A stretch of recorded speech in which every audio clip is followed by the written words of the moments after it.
Muri iki gihe ibinyobwa bitandukanye bitaboneka abantu ngo bokwijukira kwihereza ibinyobwa bihingurwa mu vyamwa twirimira aha mu Burundi kuko biboneka ku kabeyi katavuna. Ivyo bishikirizwa na Mugabo n'Ijambo Epitas ajeje kumenyekanisha ibinyobwa bihingurirwa mu ruganda Afrika Burundi rwo mu ntara ya Gitega, aho avuga ko mu ruganda bakora imitobe itandukanye ariko bakaba bariko bashimikira ku kinyobwa gikorwa mu mabungo. Ico kinyobwa rero ngo kirakunzwe cane n'abacihereza kandi nta buziranenge gifise. Eka ndetse cifuza ngo bakibashikanira ku mwanya. Mugabo n'Ijambo Epitas avuga ko ubu bariko barihatira kugwiza ico kinyobwa mu bice bitandukanye vy'igihugu, ndetse aranamenyesha ibibanza bitandukanye abacifuza bagisangamwo aha mu gisagara ca Gitega. Twaherenga iwacu nyene aha mu gisagara ca Gitega twaragerageje kugiha abashoboka nka mahoteli, amaresitora n'ububare nka 99% iki kinyobwa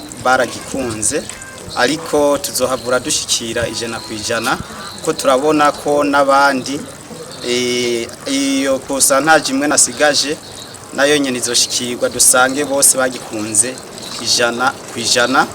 Abakiriya abagikeneye tukibashikiriza ku mwanya, nta numwe akeregwa, tukimushikanira ku mwanya, turakimushikanira ahakorera. Abakiriya amakenga baba bafise tukagerageza kubereka ikinyobwa cacu ko atakanenge gifise. Ikinyobwa cacu carakunzwe cyane, carakunzwe nabo ngaha Gitega n'abandi bo mu zindi ntara baragikunze.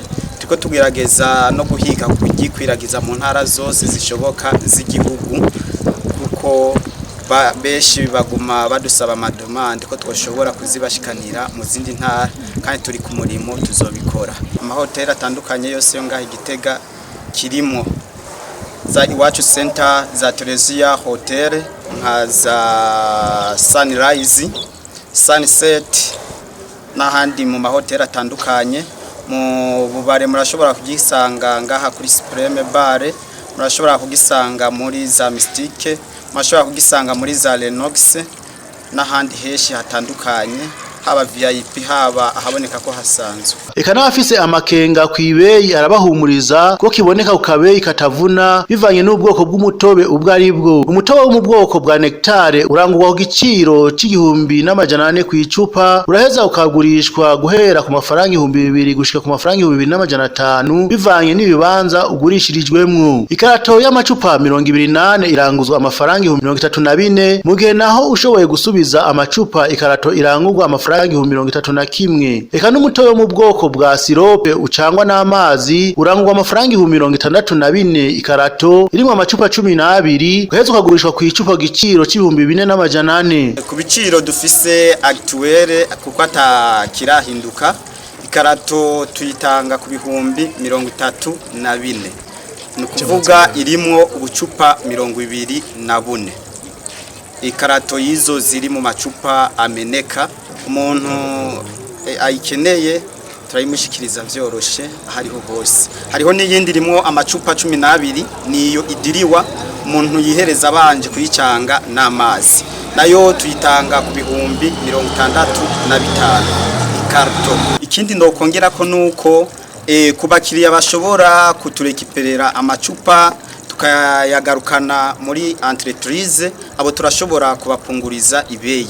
Kwizo ziri mu macupa ameneka ziri mu makarto, umuntu acazibaha nko kuri 31,000, twari kuzibaha kuri 34. Urumva aho hariko akarusho, kandi benshi usanga babikunze natwe amacupa agasha atworohera kuronka, kandi amacupa bakayatubikira neza atiriwe aracafura. Akabiga rero kugira ngo abifuza ico kinyobwa bashikirwe ari benshi bashoboka, haratunganijwe ubundi buryo bwo gutekera ico kinyobwa bworohereza abacihereza, eka ndetse n'abifuza kugidandaza mu mabotike. Agapaki karimo 12 tugatanga ku 10,000, akarimo 24 pièces tugatanga ku 20,000. Twashatse korohereza abantu babaho mu mabutike nabo bashobore kuzidandaza bidegemvye bataravye ngo amacupa canke umuntu ariko ararengana nawe ashobore kukihereza batisunze ngo iri cupa ko rigiye nibiki.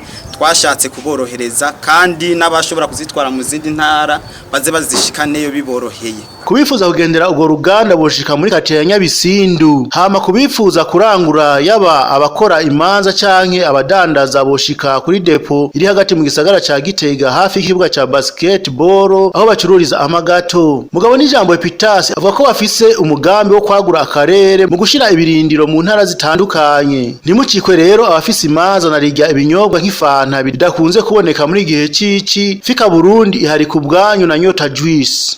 Turifuza kugendera za Bujumbura tuhashira ikirindiro, tugende za Muyinga za Ruyigi n'ahandi hatandukanye tuhashire ibirindiro kugira abantu bo mwizo ntara zitandukanye nabo bashobore kuzirangura batiriwe baravunika cyane na cyane tuborohereze mu bijanye na déplacement ntibazosange bavyakiriye kwibeyi iri hejuru cyane bashizemo déplacement nyinshi.